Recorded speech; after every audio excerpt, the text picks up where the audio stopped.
Good morning, good afternoon, good evening, everybody. I want to start with a question. Now then, what do you think that the following people have in common? So we've got Mary Ward and Galileo from the 17th century, and in the 20th century, Janine Gramick, the Leadership Conference of Women Religious in the USA, and Teilhard de Chardin. I could go on. Oh, yes. Yeah, you've probably guessed. They've all been censored by the CDF. But at least Galileo in 1992 was acknowledged to have been right. So tonight, Angela's going to tell us about another man who suffered greatly at the hands of the CDF. And we're delighted that Tony Flannery, who also knows more than a thing or two about the behaviour of the CDF, is here with us to share in our discussions. I really, really wish I'd had the privilege of knowing Seán Fagan.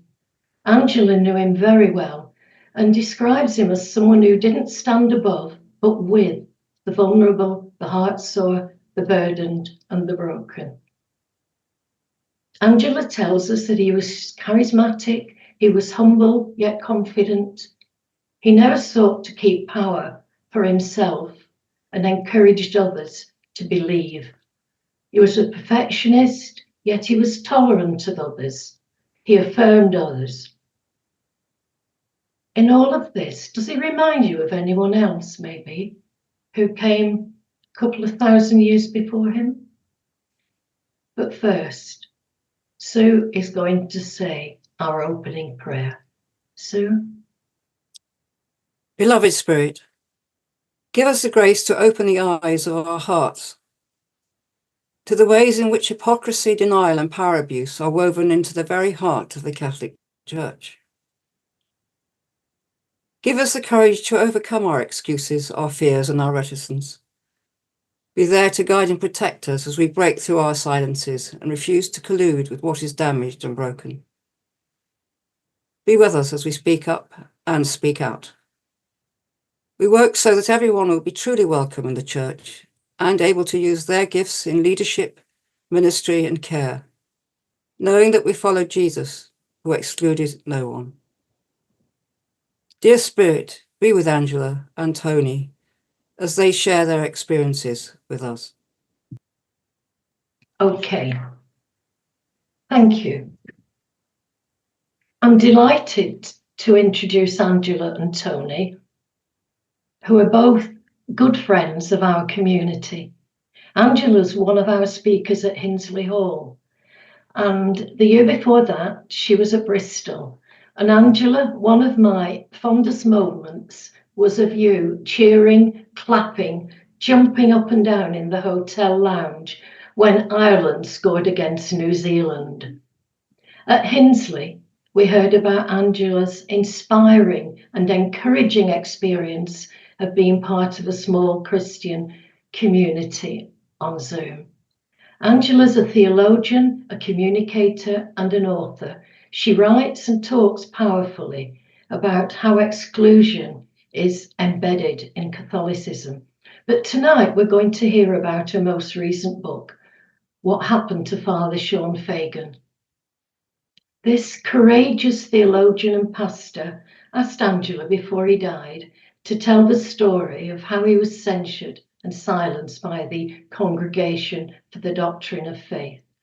Angela, you've done a huge service to Seán, to us all, and to the Catholic Church when you exposed the cruel and the cowardly persecution that Seán suffered at the hands of church authorities. Tony Flannery CSsR, Redemptorist, was our keynote speaker at Hinsley Hall. Lots of people in Ireland remember him as a much-loved Redemptorist preacher over 4 decades. Tony, I won't forget your rendition at Hinsley Hall of how you began your sermons as a young priest, but please don't ask me to demonstrate. You wrote about priestly celibacy, women's ordination, and homosexuality in reality, the Redemptorist magazine. You co-founded the Association of Catholic Priests to give Irish priests a voice and a presence. And then, in 2012, the Vatican authorities suspended you from ministry. But courageously, you turned this last decade into a time of study, thought, and writing. And your latest book, From the Outside, made a huge impact on me. And I found myself saying, time after time, like when you wrote about original sin, Tony, that we come into this world in a state of pure innocence. I thought, yes, now I understand. So thank you for coming back to join us, Tony. Angela and Tony are going to be in conversation for about 25 to 30 minutes, and then Mary Ring's going to join them for questions. She'll facilitate questions and comments. So Angela and Tony, over to you. Thank you. Thank you. Thank you, Mary, and thank you to all at R&B for facilitating this. It's a great privilege and honour to be with you. I'm delighted to chat Tony. We've a lot in common. Tony's experience is direct, mine is more vicarious, but I'll tell you, standing by somebody who has been put through the ringer is a tough experience. Tony, I suppose it can be very hard for people on the outside to get a feel for what this is really like.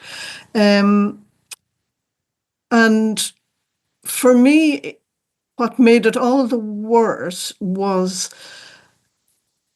what happened to Seán being the kind of person he was. He was kind, he was a good, kind pastor. He saw his role as lifting the burdens. I mean, the gospel was very much his guide, and he saw his role as lifting the burdens from people's shoulders. And he has written about this, but he also said it to me that he used to come out of confessions, particularly Saturday confessions, almost weeping. Not that he never broke the seal, but he spoke in just general terms about the kind of fear, guilt, anxiety, downright terror sometimes that people were experiencing because of what they understood Catholic teaching to be. And just given that you were Redemptorist doing parish missions throughout Ireland, I was just wondering, did you have a similar experience? Yes, Angela. Now, you knew Seán much better than me, and I only got to know him in later life. But the way you described him fits my experience of him. There was something very gentle, almost fragile about Seán. He was a lovely, lovely man. But you're right. In my early years, in the early 70s, it was after Humanae Vitae and all that went with that. And confession was a nightmare. In our work as missioners, that was a big emphasis at that stage, put on confession. And we could spend hours in these little pokey confession boxes. And what I gradually began to find was young married women coming to me. Now, I had quite a settled background, didn't have much experience because I went to a junior seminary, then the senior seminary, and on from there. And here were these women, maybe 5 to 10 years married, a couple of children, and wondering how they would cope with their sex lives, and terrified because the bishops were telling them that any interference with the natural processes was a mortal sin, and there was no concession to that at all. And looking back on it, asking me for advice on it was utterly ridiculous. And I remember trying, said this, Angela, and hand back to you. The confession box in those days was the old style, and it was semi-dark. And all you could see was an outline of a figure.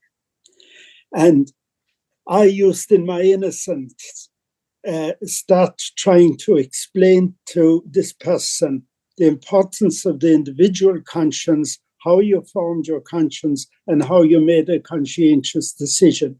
And just maybe spend 10 or 15 minutes at that. And then at the end, they'd say, but Father, is it a mortal sin? Mm-hmm. And it just was so frustrating and so awful. And then along came Seán's book, Has Sin Changed? And it was dramatic. The impact of that book, both on the clergy, because it opened their eyes and they were better able to deal with people. And then also because it got loads of publicity, people, the ordinary people began to read it.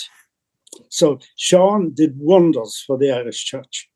Yeah, and I think it was more than, it's certainly for the Irish Church, but I think it was even more than that, because the run of Has Sin Changed, the publication run went to 65,000 copies, right, which for that type of book then was quite something. Phenomenal. And people found it extraordinarily liberating. Yeah. I just want to step back one little bit there. When you were talking about birth control and post-humana vitae and all that, I was doing some research on for an article on limbo, and I wanted to talk to people with the experience of babies dying before baptism. And part of that then, you know, it included miscarriages and so forth, because there was a time when miscarriages weren't perceived as someone actually losing a baby if it was an early miscarriage. But for the mother, she did, and for the father too.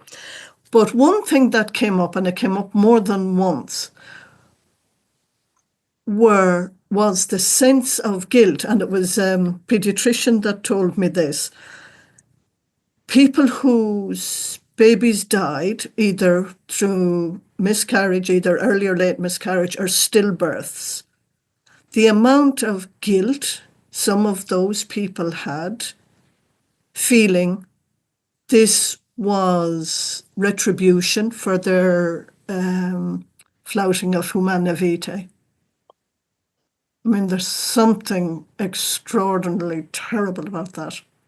It was an awful era. Now, you're right that Seán's influence spread far beyond Ireland. My experience at that stage was largely of Ireland. And, and to think that the Vatican decided that he should be silenced. Yes. The man who was doing more than almost anybody to set people free in this country. Yes, and that was one thing Seán wanted to do. He saw it as one of the main focuses of his pastoral ministry was to set people free. Yeah. And he saw that as a gospel imperative. And in the 20 or so years that I knew Seán, one thing that always struck me was the degree to which the gospel message, it was his guiding light. I mean, he was so gospel-centered. The other thing is he had a very strong sense of personal responsibility, that he tried to imbue this in people.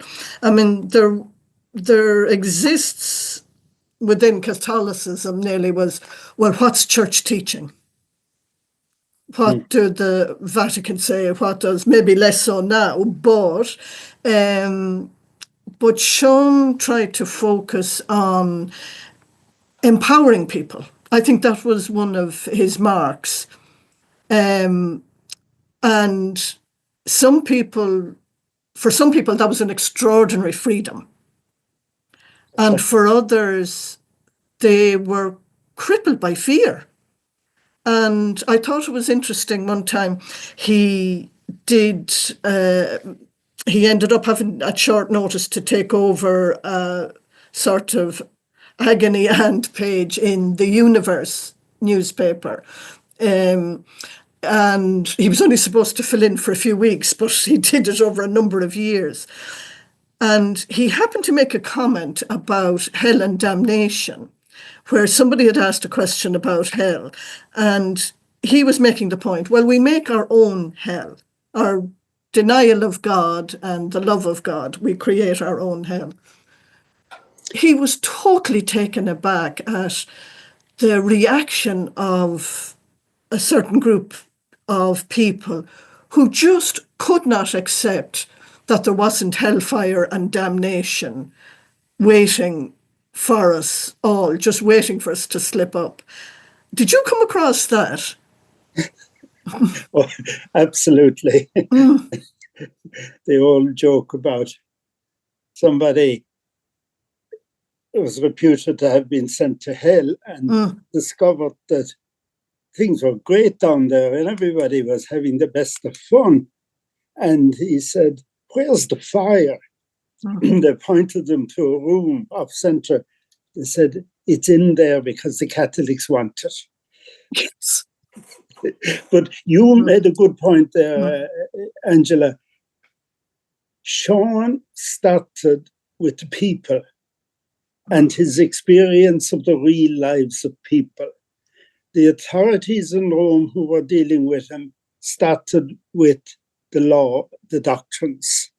Yep. And in a sense, there was no way that the twain were going to meet. But the authorities were the ones with the power. I remember visiting Seán in his later life when he was quite sick. You would have known that time well, Angela. And he showed me the amount of tablets he was taking each day, which was a phenomenal number. And I just thought, and at that stage, they were even threatening him with dismissal from the priesthood. And I said, what a crowd of soulless, cruel, nasty people are dealing with this old man. I thought it was appalling. But I didn't lose the faith at that point. Yes. Yeah, no, I can identify with that because when the day he rang me to tell me about the sanctions laid on him, I actually felt physically ill. I went up and looked to the study and I looked at all my theology books, and I had to resist the urge to sweep them all out and put them in the recycle bin. I was so angry and so upset at what happened. A good and decent man. I was just thinking there when you talked about as a young priest or, trying to give counsel to women. You were in the junior seminary and then on into the seminary proper. And Seán always attributes his pastoral touch to the fact that he didn't go into a junior seminary. He was in the local secondary school. And he was the eldest of 6, and his dad was killed in a road traffic accident one day, and he was only 15. And he found himself thrust into a sort of man of the house, as the expression used to be, at only 15. Been sort of helping his mum and looking after his younger siblings. And he often attributed that to being a huge formation for him. Yes. And I mean, I think there's something deeply, deeply lacking and has been, and I'm afraid it's slipping back a little bit that way again, in the formation of priests. Oh, absolutely. I'd agree fully with you. And I'm not that au fait with seminaries now, but from what I read about them, I think it's gone back quite a bit to the very traditional ways of doing things. I was younger than Sean, and it made, now looking back, I wish I didn't go to a junior seminary. In one way, this was back in the late 50s, early 60s.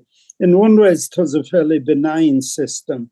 There was no corporal punishment or that, which was very common in other schools in Ireland at the moment. But there was a very strong psychological brainwashing going on that it took me quite a while to get through. In my senior seminary years, the council had happened and things had begun to change, and that helped a good bit. But the biggest, I think, for any priest who's really open to and listening to people, the thing that really changes you is meeting people and hearing their stories. And gradually with me, and obviously much more so with Sean, he could see that the rules and the doctrines just did not fit anymore, and it had to change. And but my experience of the Vatican is I've been dealing with them now for almost 15 years, and they are a soulless institution. Francis has done a bit to help, but I don't see it working very well on the ground over there. It's extraordinarily destructive and nasty.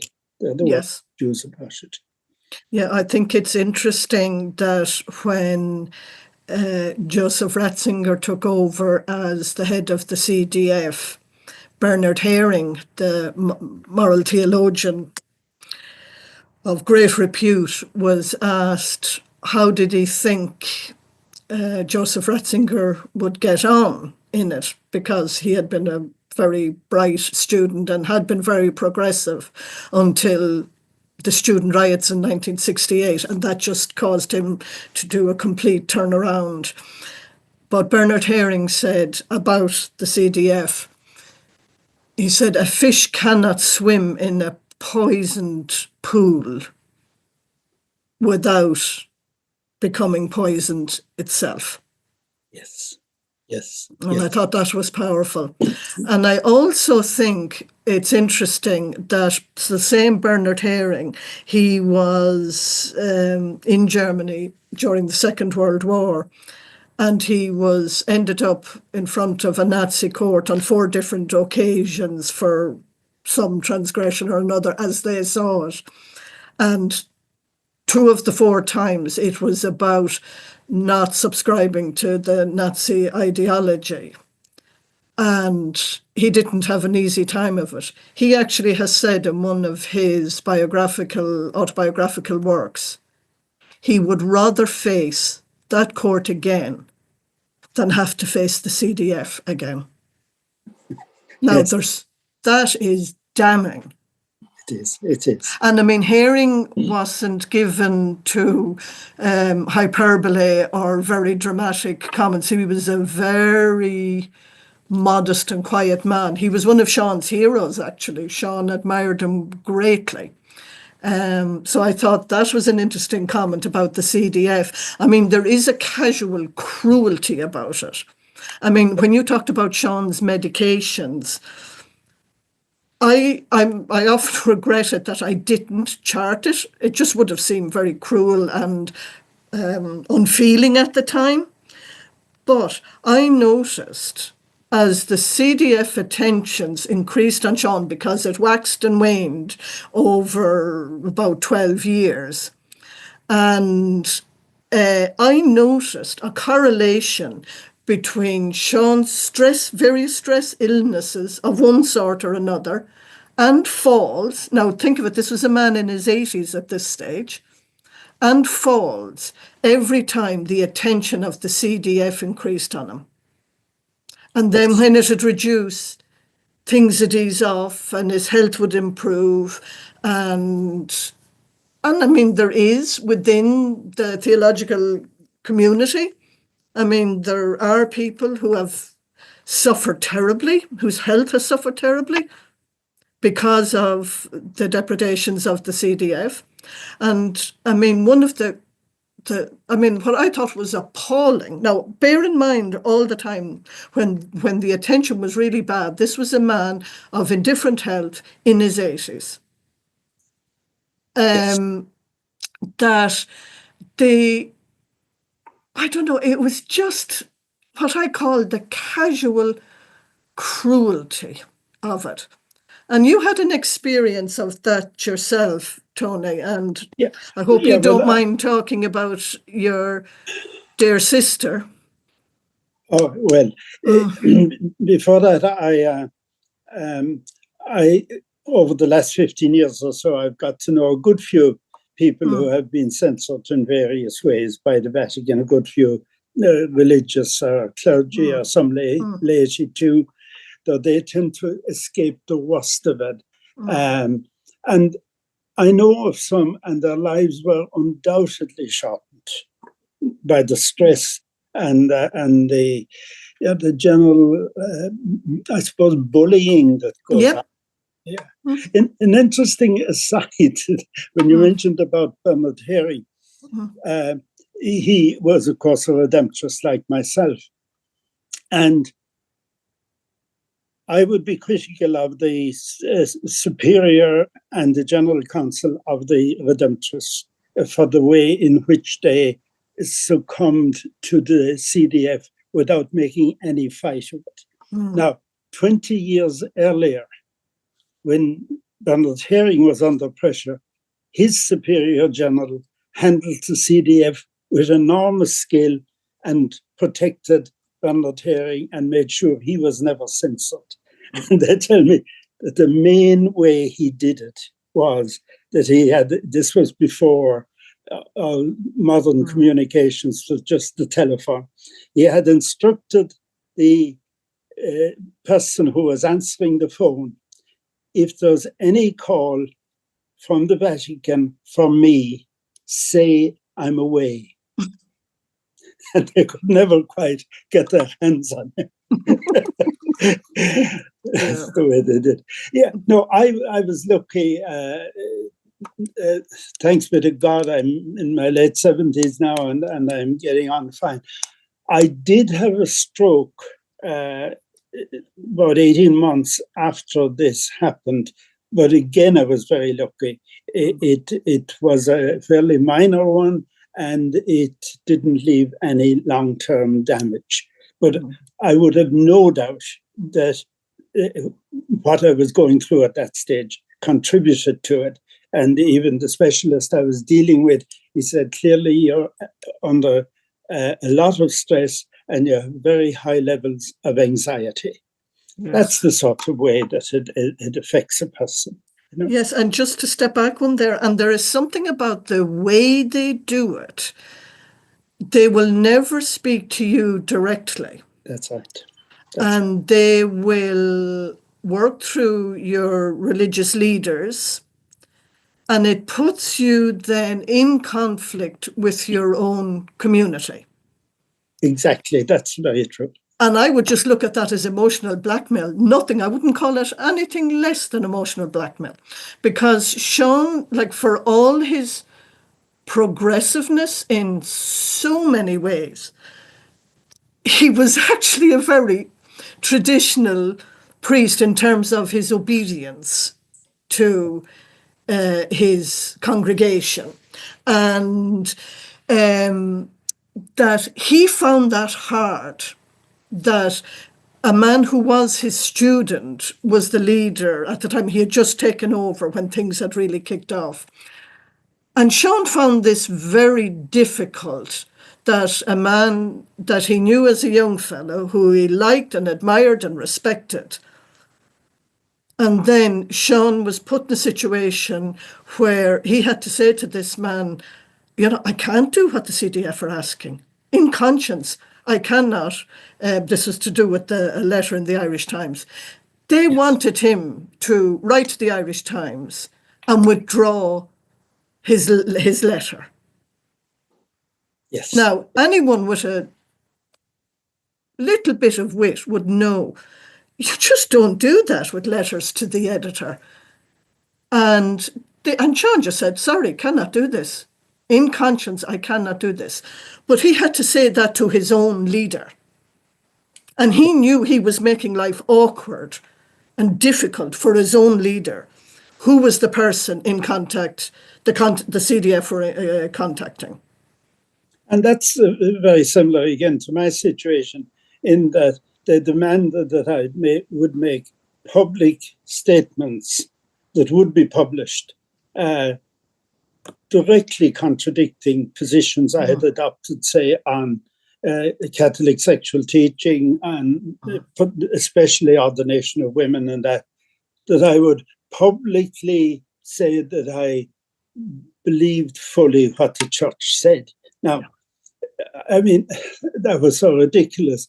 I was reading a bit about the life of Desjardins recently. They did something very similar to him, because he was a great expert on evolution and all of that, and had learned so much about the age of the universe and everything.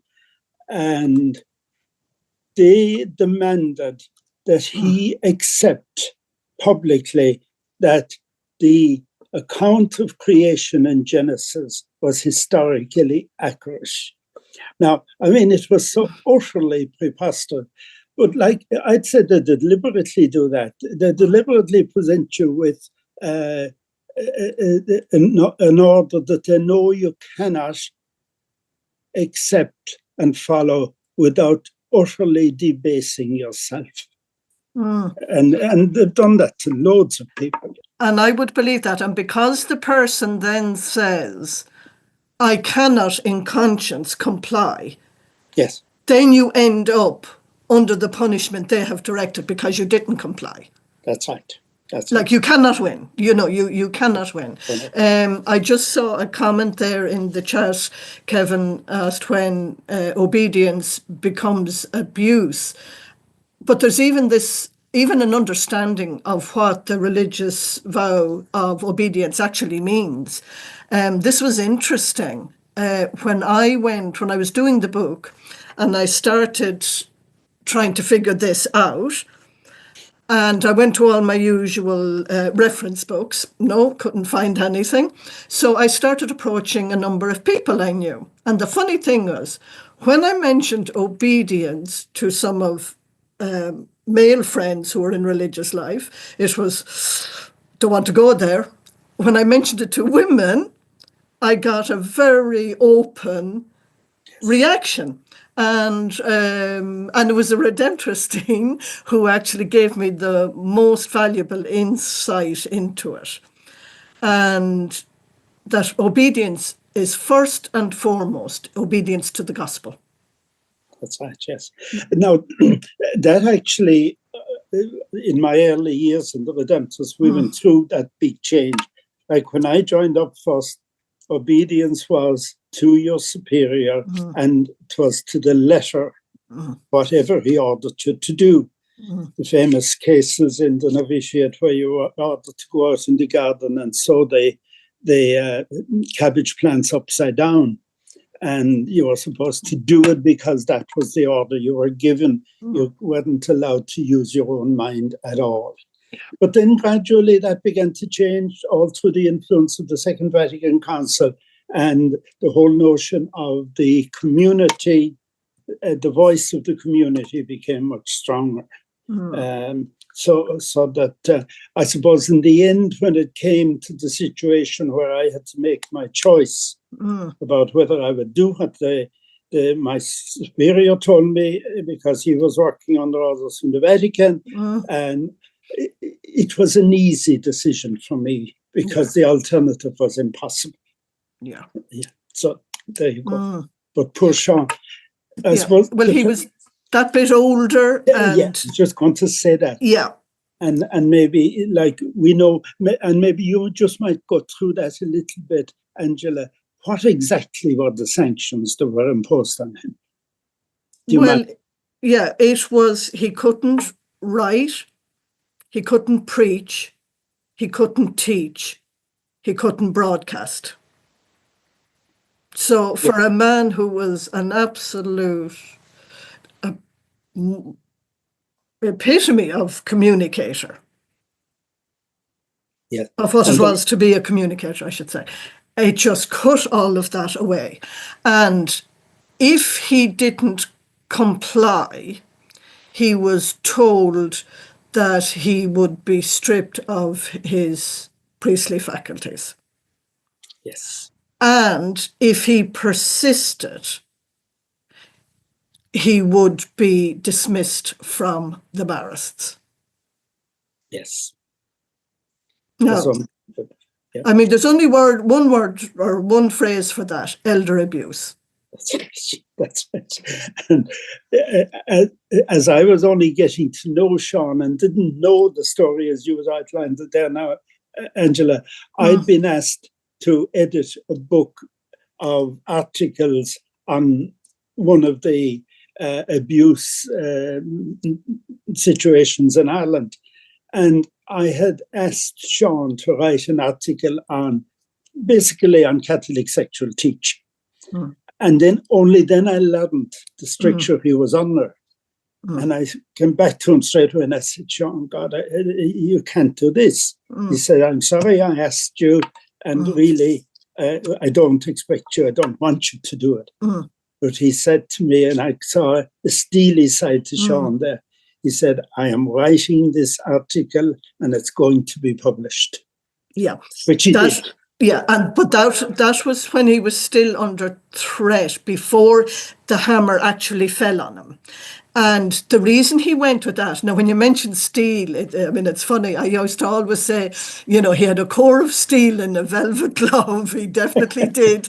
But the reason he wanted to do that is because he felt a background was important. So the way he looked at that was, he was going to be just giving a historical background. He would be giving no sexual ethics or anything around that. He just wanted to give a historical background to say, this has always been part of the church. And it was all information that was in the public domain. It wasn't anything he was coming up with or had researched specially.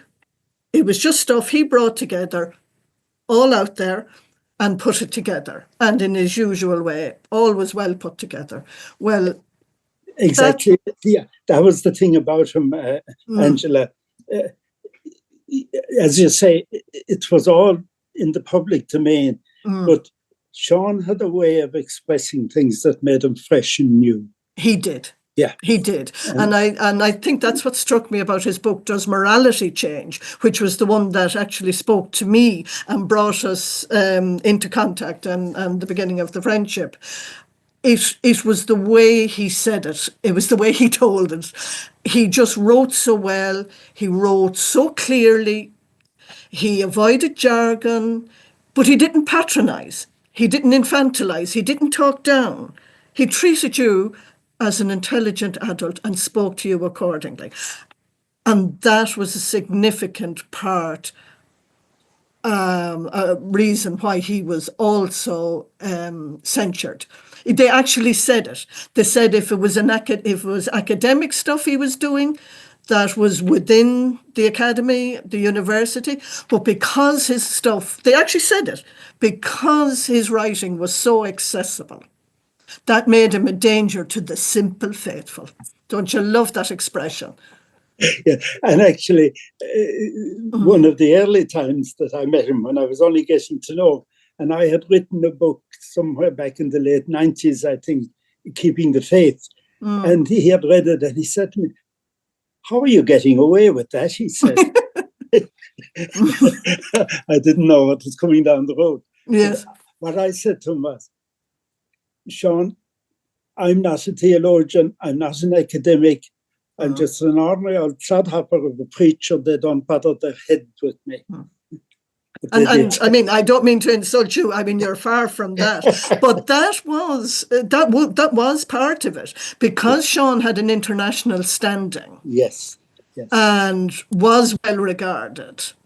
That was part of the problem. And I mean, the fact of, I mean, Sean used to say about women, women once are superiors, now are equals. It was a toast he used to sometimes.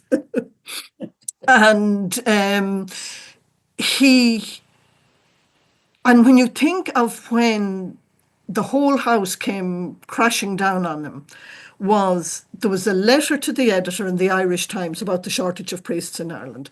And it was a longish letter. A half sentence, he mentioned women and married men. You know, it was only a half sentence in the whole letter. It was a general letter, well put together, as was Sean's wont. That brought everything crashing down. And that's the one they wanted him to retract. Yes. And just in the context of that, Angela, for people, and we have a lot of listeners here who are not from Ireland, there were a cohort of mainly lay people who were watching very closely what everybody of the more liberal sort in their writings or their talking were saying, and reporting it all faithfully to the CDF. Yes. And that's where Sean would have got caught, just as I did myself. Yeah, that was exactly it. Apparently there's a significant file there and stuff photocopied and sent. Now, the book you edited, the one where he did the chapter on the historical background, that was very much a book for Ireland. Yes. Because it was one of those awful reports. Well, excellent reports, but about an awful thing. Yeah. And I think within a very short space of time, there was correspondence about him actually contributing to that. Now, there was no way that was on sale in Rome for someone in the Vatican to go out and pick it up. No. Somebody local within the country or around actually sent that out. And also... Angela and Tony, just interrupting to say, it's so fascinating we've gone over. But probably, no, that's what we want to do. But maybe you've got 2 or 3 minutes to perhaps pull this part together. Okay. That's grand. Thanks, Mary. Gosh, I was really enjoying this. I suppose really in the end, I mean, it was the bit about ordaining women. Yeah. And this is all part of the abusive attitude of the church. Yes. That's what brought everything down on Sean. There is an institutional misogyny that is soaked into the very bones of the church. And you know, to call it anything else is to, you know, live in a fantasy world. And just on that, on the reporting to Rome, what I learned eventually was that while lots of lay people were sending in stuff, everything that I had said and done, and in the end, they said it had to be somebody very high up in the church to get the response from the CDF that I experienced. And I suspect it was one of the very top members of the church. So there were some of them who were capable of doing it too and who were doing it. Yeah. Well, Sean had a suspicion that was what happened to him. Oh, I'd say without a doubt. Yeah, that it was a senior church, but aided and abetted maybe. I'm sorry he's not alive, because I would love to know if it was the same person that I think. We shall discuss that in private. I suppose in the end, and just in respect now to the group here, I suppose we would look at Sean and say a man of great compassion, gospel-centred, people-centred, believed in the law of love rather than the law of rules, and was open, compassionate. He personified the gospel message of compassion, inclusion, belonging, forgiveness, and all of that. And they were the very qualities for which the CDF pulled him down. And I would have no doubt that eternity for Seán is very much a continuation of the way he lived his life. Well, may it be so. I would certainly like to believe it thus. Thanks, Tony. Thank you, Angela. Wow.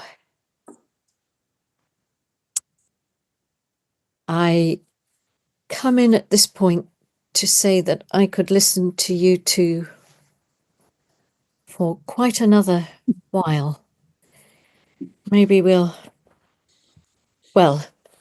let's not be greedy. Let's give everybody their chance to bring in their questions. But what a richness that has given us.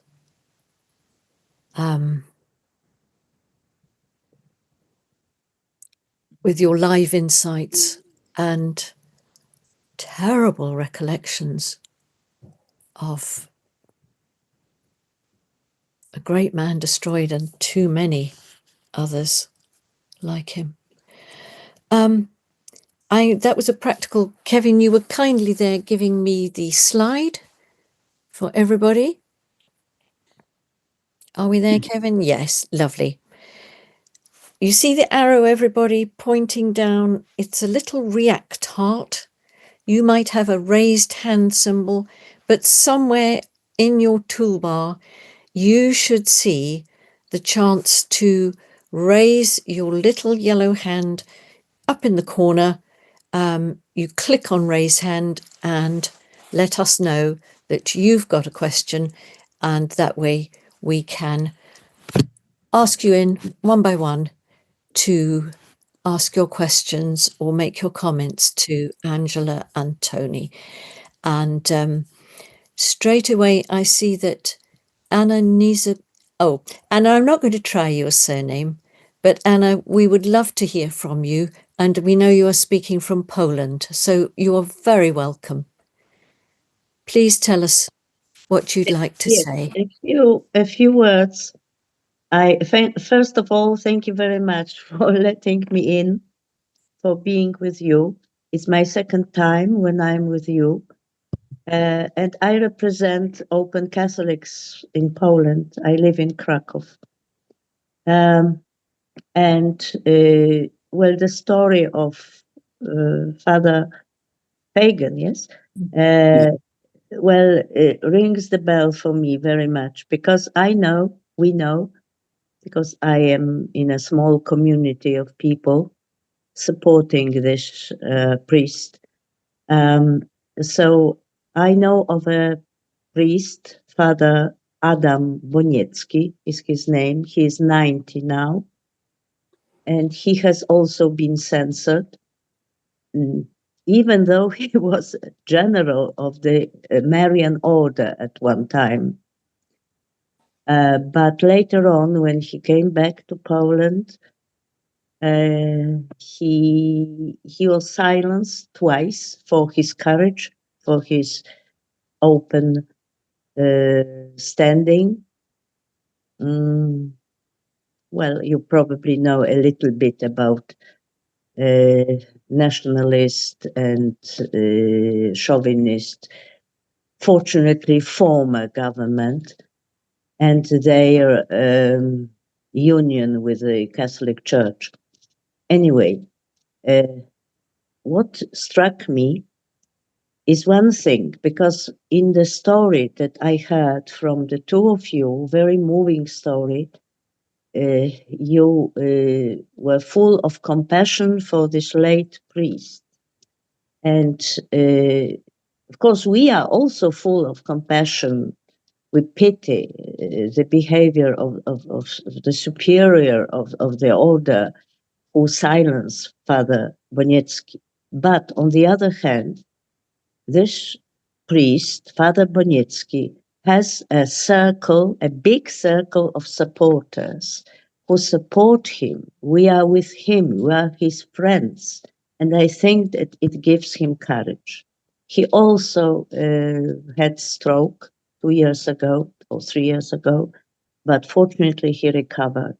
And he is still writing editorials to the journal, Catholic journal, where he used to be editor-in-chief. Because he's allowed to do this one thing, to write in his former, in this journal, not in anywhere else. He is not allowed to appear in public. So that's just a note from me. Thank you very much. Thank you, Anna. Maybe Tony, I know just from Sean's situation, the circle of friends was extremely important to him. I mean, do you find that yourself? Lay people just... Oh, absolutely. Yeah, and I was just running down some of the chat there too, and some people were asking me about the Redemptorists. And by and large, the Redemptorists in Ireland have been very supportive. But the greatest support I got, you'd know about this, Angela, I was part of the Association of Catholic Priests. And in that network, I had a few very close friends, Brendan Hope and Sean McDonough, people like that. They were a real bulwark. And then my family and friends, yeah. Of course, you have to. And that was one of the things. When I went to Rome first, when I was called up by my Superior General, what he demanded that I do was go off to America for 6 months or some time like that, some extended period of time, to some retreat center in California and spend time there to reflect. Now, the whole point of that, as I would see it looking back now, was to get me away from my support structures. I refused to go. Thanks to the God, I refused to go. Yeah, true. Yeah. Okay, yeah. Wow, thank you. There are several questions coming in, Dorothea and Gillian. I see you both. But there's one that's come in on the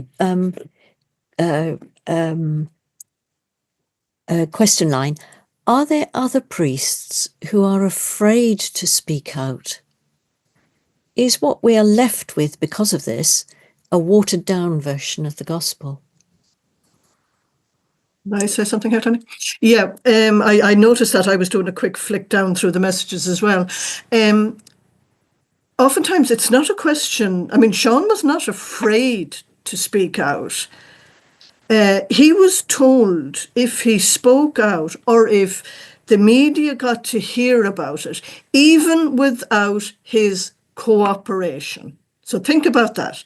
If journalists who would have known Sean because, you know, he was a great candidate to interview, if they found out about his situation and spoke about it without Sean's cooperation, the sanction was still going to be put on Sean. They told him that.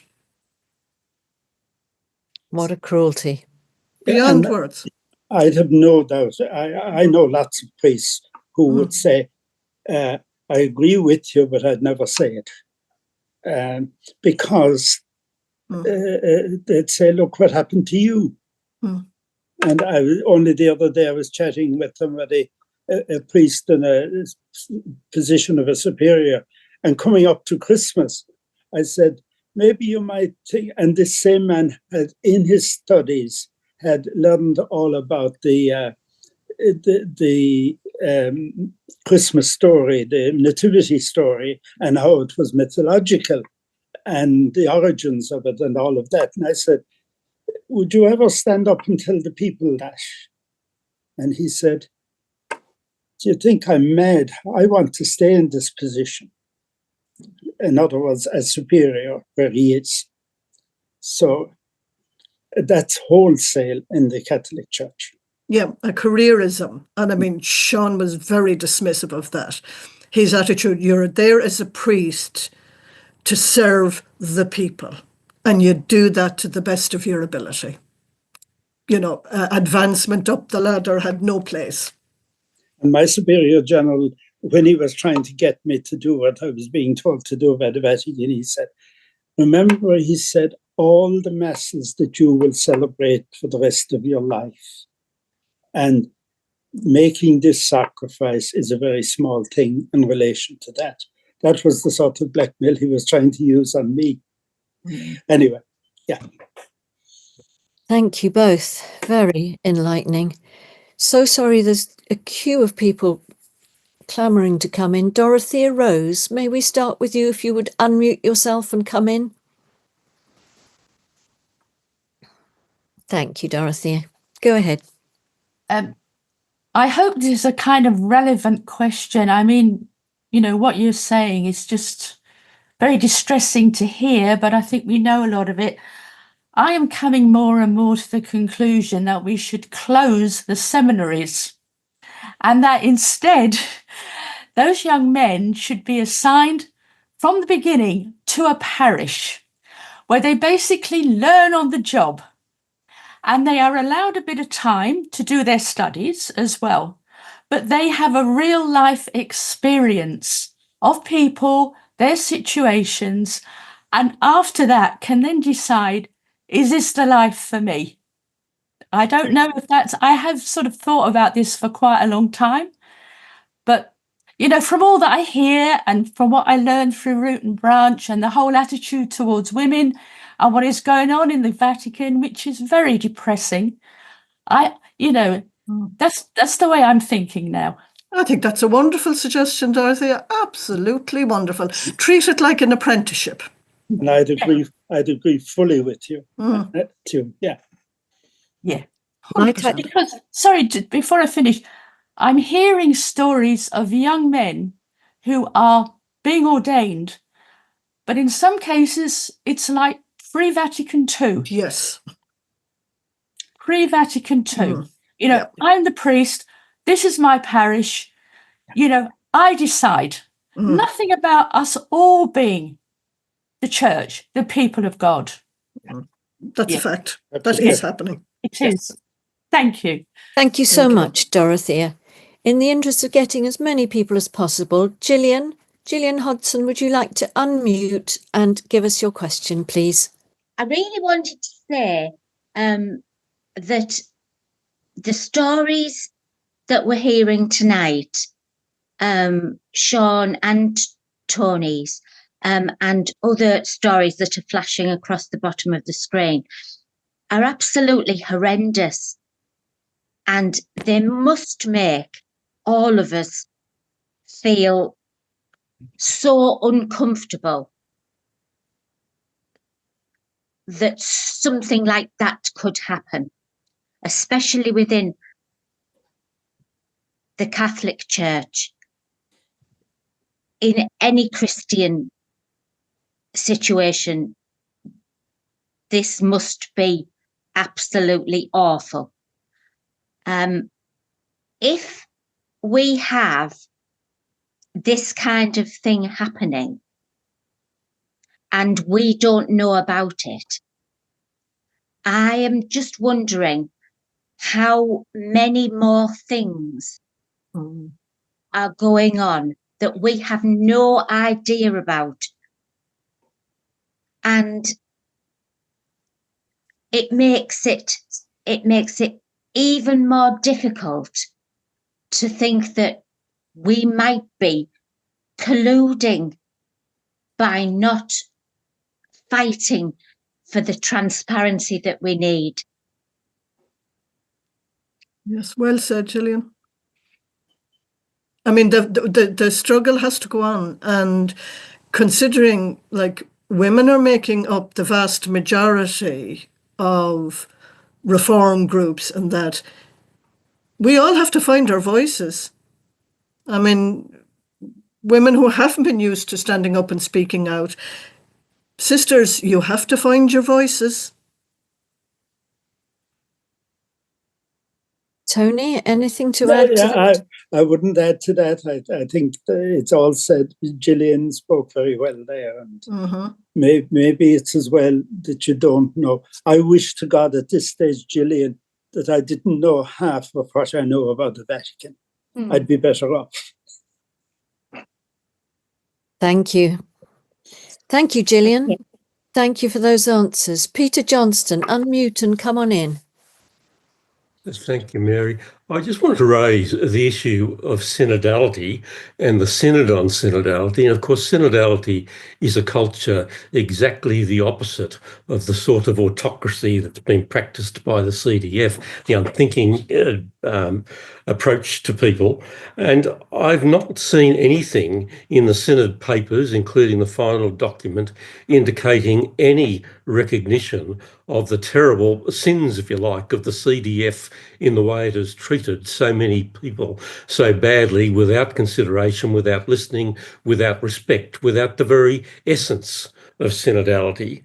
I'm just wondering, do you see any real change in that autocratic culture of the CDF? Do you think there's any recognition that that is indeed the very antithesis of the principle of synodality, which is, after all, simply Christianity? That's a great question, Peter. Look, Francis, as you know, has tried hard to do something about the Curia, and he changed the personnel in the CDF for the DDF as it is now. But I don't see any indication of any real change going on, unfortunately. I know, for instance, a whole range of people have written letters to the CDF about me, including one Mary mentioned, Janine Gramick. None of them, as far as I know, have even got a reply. They're not interested in facing up to this. That's my impression, Peter. I think I would agree with Tony there on that. I describe it as the DCF now, well, CDF, sorry, is what I knew it as. It hasn't been defanged. It just has had a little muzzle put on it at the moment. And it's only waiting for the opportunity in the next papacy to get going again with the same ferocity. But there is a culture there that the only way to do anything about it would be to disband the CDF. DDF, yeah. If I can add, I just think it's very important that the attitude of the CDF be pointed out as the very antithesis of synodality, to which there's supposed to be so much commitment now in the church. You're right, Peter. You are. Perfectly right, Peter. Can you just tell us where you are, Peter? You're speaking from Melbourne, Australia. Yes. Thank you so much. Very grateful. Thank you, Peter. Thank you, Peter. Jacinta Welsh, you have a hand. Unmute yourself. Hi. It just occurred to me, if either of you, yes, we have to speak out, and yes, we have to find our voice somehow and the strength to do that. But do you have any thoughts on what might be effective when we find that voice? What do we do with it? How do we make that change? Sorry, Tony, you go ahead there. No, Angela. I was saying over to you, Angela.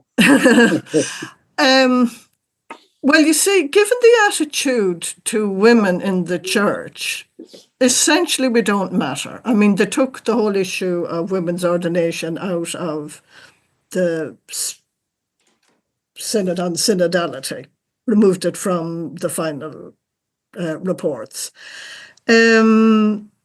I think we have to move on without them and form intentional communities and say, we're not giving up the gospel, and you either come with us or we leave you behind. Now, that might sound tough, but that's where I am personally at the moment. I don't know what you feel about that, Jacinta, now, but... Tony, anything to... Oh, it's very difficult, and I don't have any easy answers to it at all, unfortunately. At this stage, I would seriously wonder if the church as we know it has any future at all, because I think unless it deals with the women's issue, and unless it does it fairly quickly, because if it doesn't do it quickly, it will be all gone. And unless it deals with it, it will have no credibility whatsoever. So maybe I'm old and I'm a bit pessimistic at this stage. So I'm not very hopeful at the moment. Can I just make one little point here? I heard very recently that a very senior bishop in Ireland was at an event, and there was a chaplain, and someone present was told he will never acknowledge a woman and give her the title chaplain. There you go. I wonder, Jacinta, if I might just throw in a nugget from tonight. Look how many of us are here. Yeah. Many of us come repeatedly. Many of us have heard this sort of thing for quite a while now. I think we have to spread it one at a time, two at a time, in your parishes or when the people you know are struggling and searching.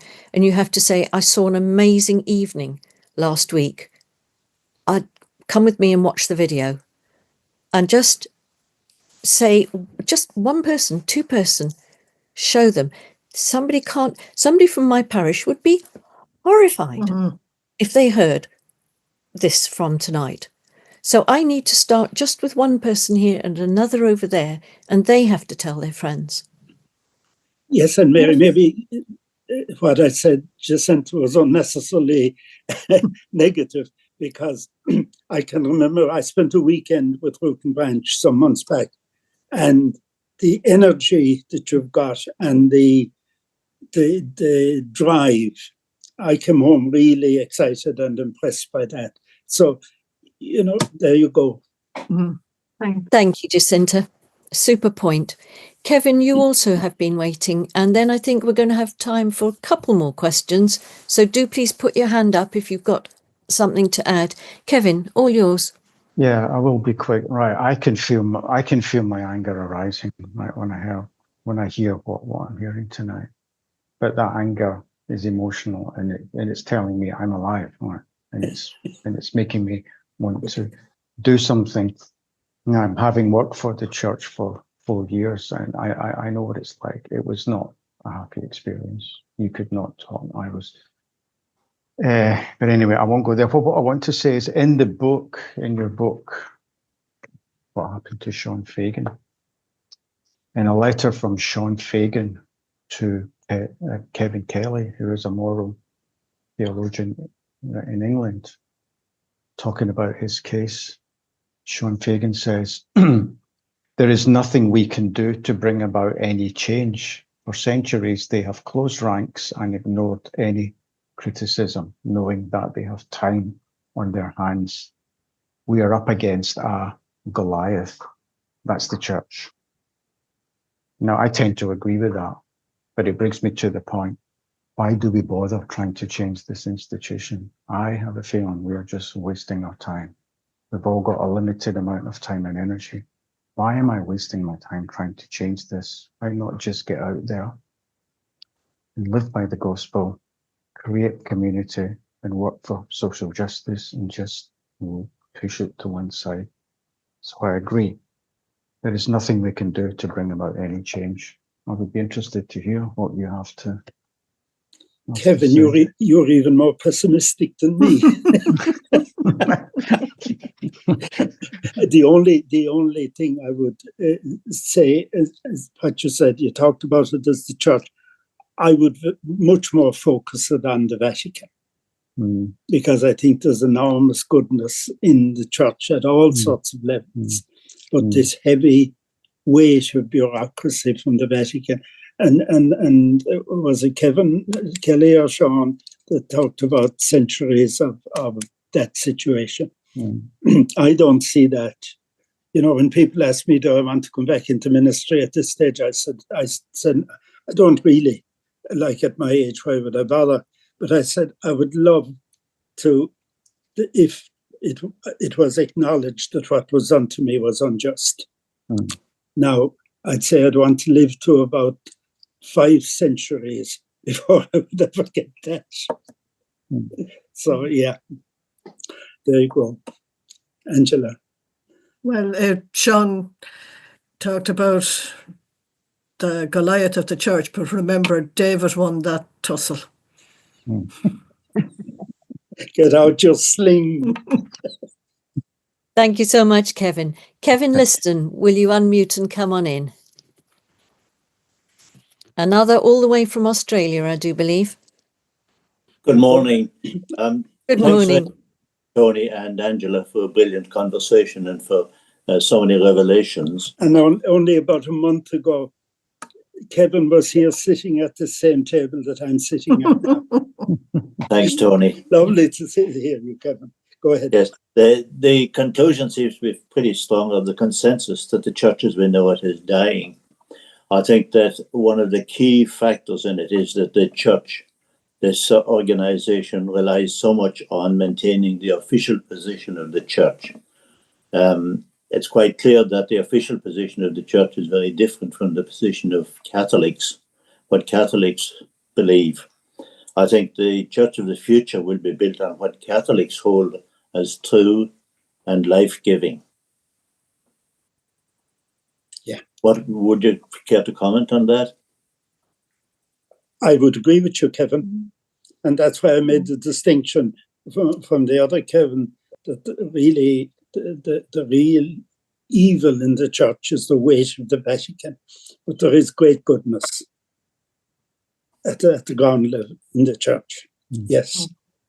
Well, even though at the moment I'm not fully practicing in terms of going to a church building, I am church with a group who meet every week and have done since early in COVID.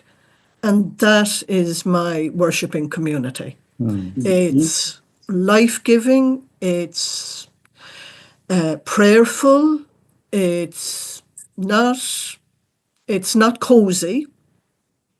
Like, we challenge ourselves and we say, out in front of others, well, I'm not doing this and I ought to be doing this, and I will pray for the strength to be able to do this, like whatever the issue is. And I think if there's any future at the moment, it's about intentional communities like that.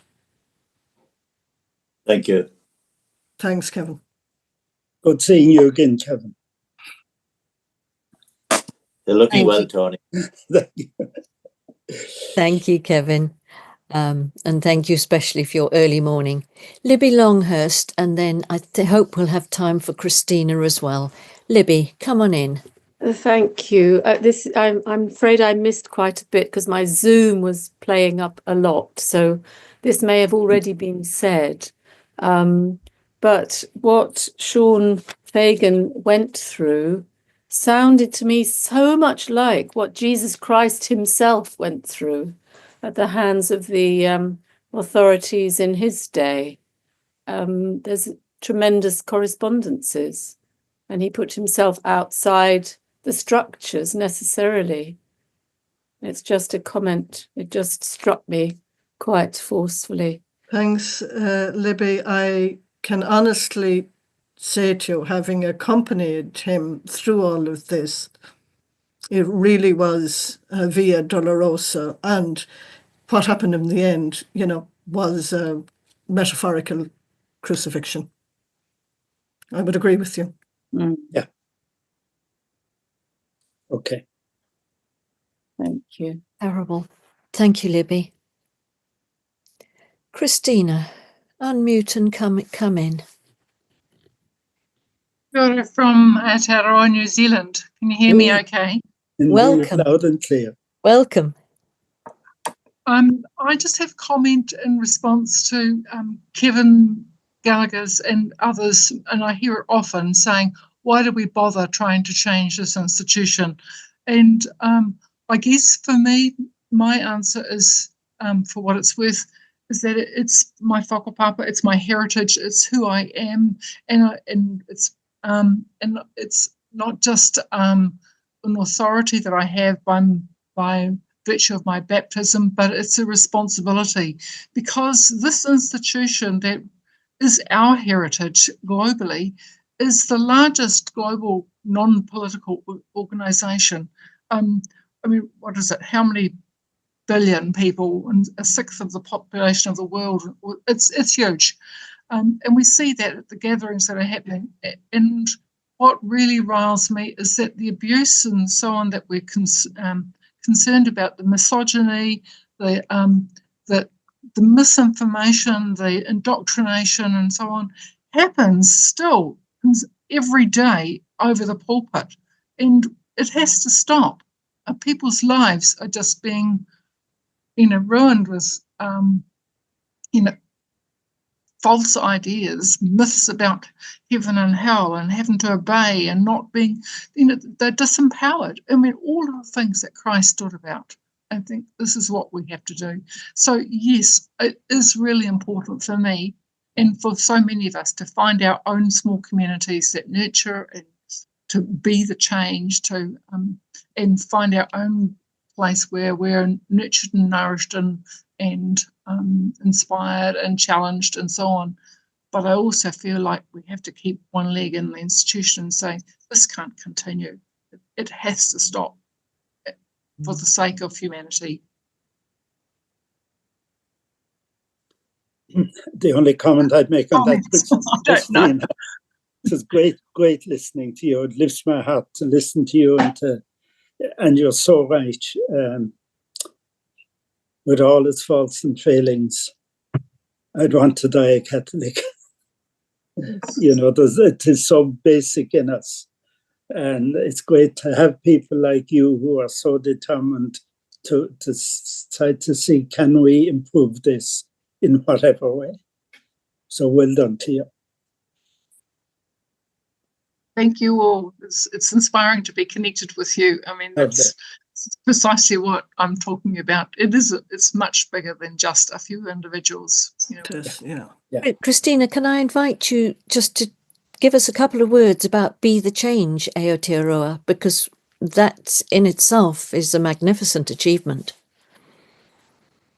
We started about 6 years ago with the visit of a Catholic woman priest from the US, and she presided, but she refused to say that she actually presided over a Eucharistic liturgy.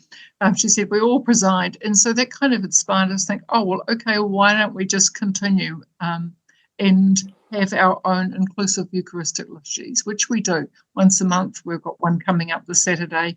Mostly it's by Zoom. Sometimes it's a hybrid version of people in person at a place and online as well, because there are people right throughout the country and in Australia as well who join us. So and I guess we just create these liturgies, which are no different from what I'm sure many of you also will do in your own ways, and we pick up bits and pieces. So it's just networking and connecting and following the spirit to be open, inclusive, welcoming, and empowering people. Christina, would you care to pop that in the chat, how people can look you up? Be the Change. I'll find the website for it and just put the link there. So it's Be the Change Aotearoa New Zealand. So thank you so much. Right, welcome. And there are liturgies there online on the page that people can just pick up and use, and yeah, I'd certainly recommend that. I actually checked it out after, I think, Kinsley Hall. Did you speak at that, Christina? Was there a video? Maybe not. Maybe it was kindly opened with a welcome to us at one of our welcomers at the beginning. Yes, so I actually looked up the website, and I'd certainly recommend that people do that. So that's a super note to end on, what people can do and how we can get on with it. And thank you, Christina. It's my job to thank you two. I've made a sheaf of notes. But I think I will be speaking for everyone here when I say we are going to remember, not necessarily all your words, but we're going to remember the feelings that came up in us listening to you. And we're going to say to ourselves, we need more of this. We need more encouraging each other, listening to each other, sharing, and especially if our parishes are places where people have never had the chance to hear, let us get out there and say, come and listen to this amazing video. See what you think.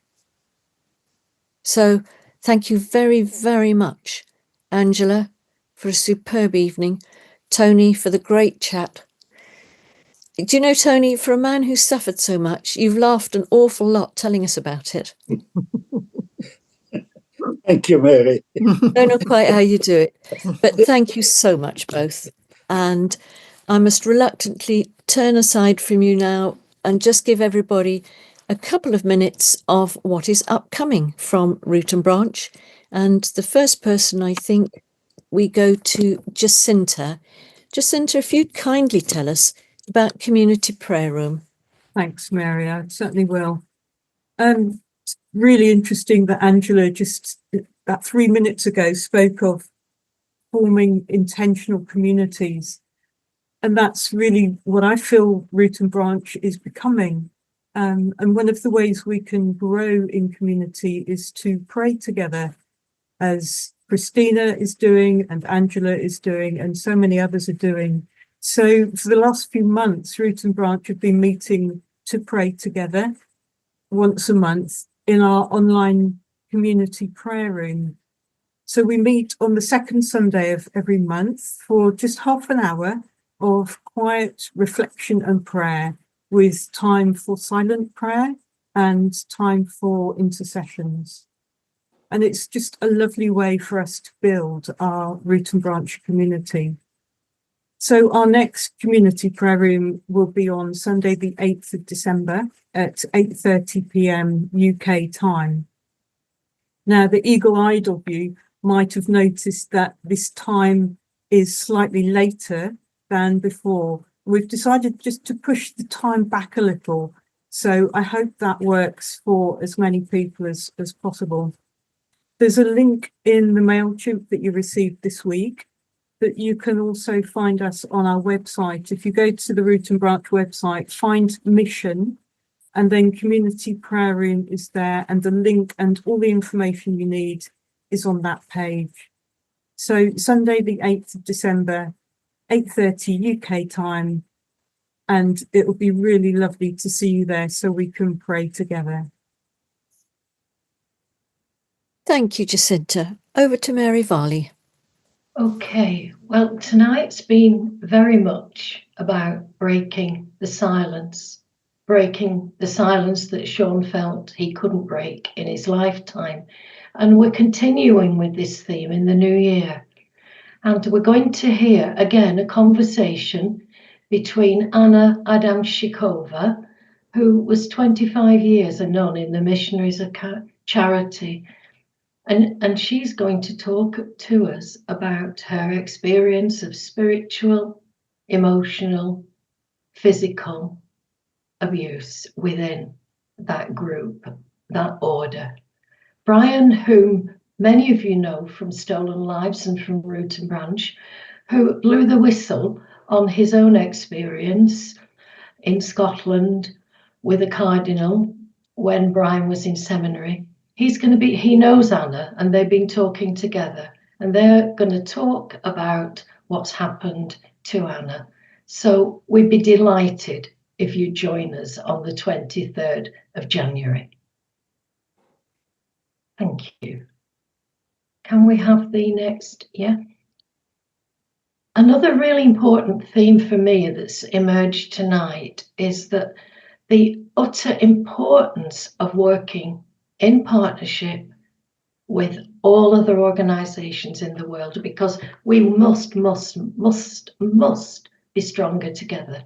And we're going to partner the Scottish Laity Network in their Advent journey. You'll see the dates there. It's about women in waiting, for equality, for voices to be heard, and for respect. And Rhiannon, I think, is going to introduce and be participating in the session that Tina Beattie does, and Sue will be doing the same with Gemma Simmons. So please do join us. And talking about partnership, I'm going to hand on now to Sue, who's going to talk about another event.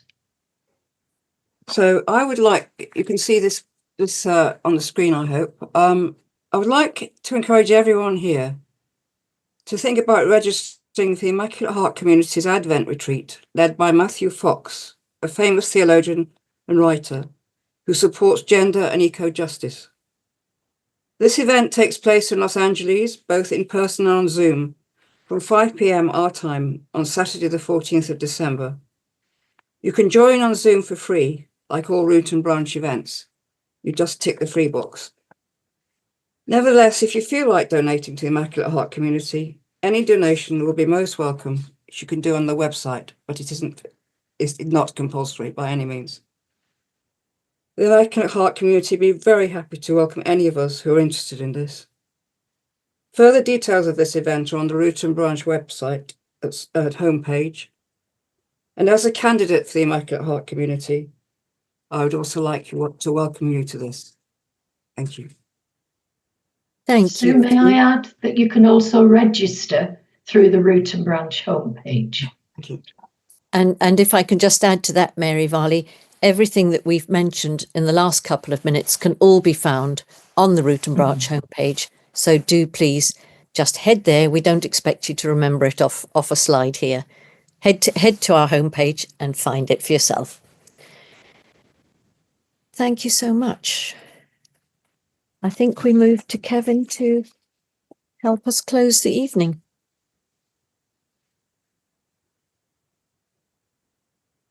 Yes, we now move to our final prayer. God's dream. I myself will dream a dream within you. Good dreams come from me, you know. My dreams seem impossible, not too practical, not for the cautious man or woman. A little risky, perhaps, a trifle brash, perhaps. Some of my friends prefer to rest more comfortably in sounder sleep with visionless eyes. But from those who share my dreams, I ask a little more patience and a little humor, some small courage and a listening heart, and I will do the rest. Then they will risk and wonder at their daring, run and marvel at their speed, build and stand in awe at the beauty of their building. You will meet me often as you work, in your companions who share the risk, in your friends who believe in you enough to lend their own hands, their own hearts to your building. In the people who will stand in your doorway, stay a while and walk away, knowing that they too can find a dream. There will be sun-filled days, and sometimes it will rain. A little variety, both come from me. So come now, be content. It is my dream you dream, my house you build, my caring you witness, my love you share. And this is the heart of the matter. Kevin, do you want to say the final word? Yeah, I just want to. It's hard to round it up.